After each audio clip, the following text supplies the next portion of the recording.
limiting Rand Water's abstraction from the integrated Vaal River system. So, and then there was also a comment about day zero. And there's been a couple of comments in the question saying that Gauteng is getting close to day zero. So the way I'd like to answer all of these comments and questions together is to say that the situation in Gauteng now is very different to what occurred in Cape Town when Cape Town went close to day zero. In Cape Town, there was a 1 in 400 year drought. All the dams which supply Cape Town with water almost went empty. That's what happened in Cape Town. That's why it was called day zero. In Gauteng, we don't have that situation. We're not in a drought for now, and the Gauteng's water comes from a system of dams called the Integrated Vaal River System, which consists of about 17 different dams, which are interlinked with canals and rivers, etc. Some of those dams are reserve storage dams. There's a massive, I don't know if you've all seen, there's a massive storage dam in the Drakensberg Mountain called the Sterkfontein Dam, which is the reserve dam for the Integrated Vaal River System.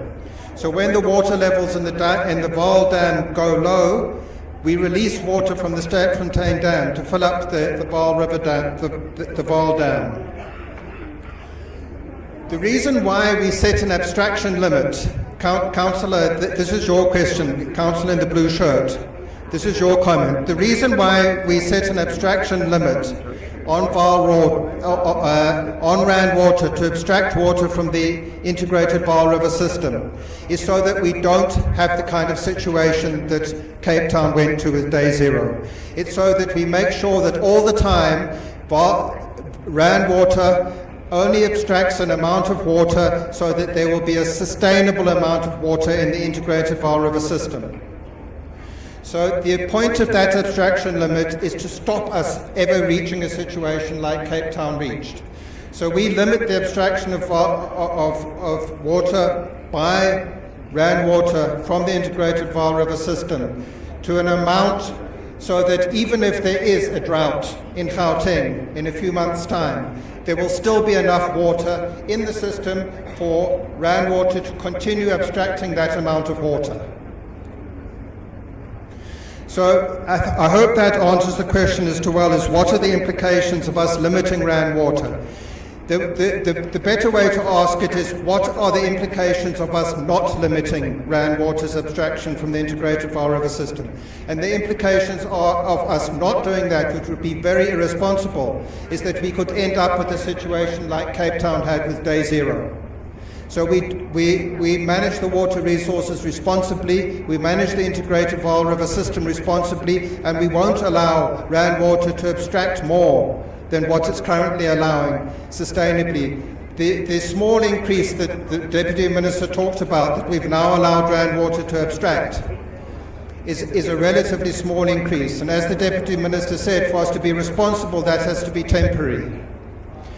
We are busy constructing Lesotho Highlands Phase 2, the Polihali Dam. It's going to result in a huge amount of additional water coming into the integrated Vaal River system by about 2028.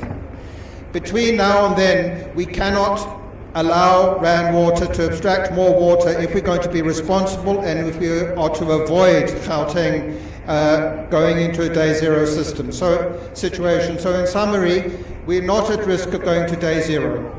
But Rand Water is not at risk of not being able to abstract the same amount that it's abstracting now into the foreseeable future. Thank you.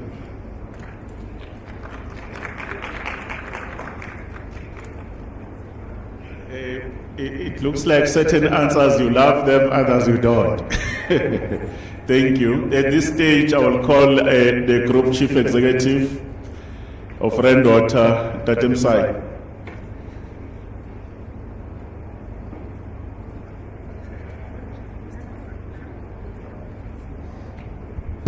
Yeah, thank you so much.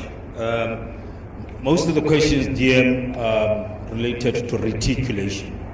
They come from the distribution network, and I take it that our officials in the municipalities have actually noted those questions and have a better understanding and know their councillors to respond to those questions. The reality of the matter is that we supply bulk water. We supply bulk water to municipalities. We don't supply water into wards.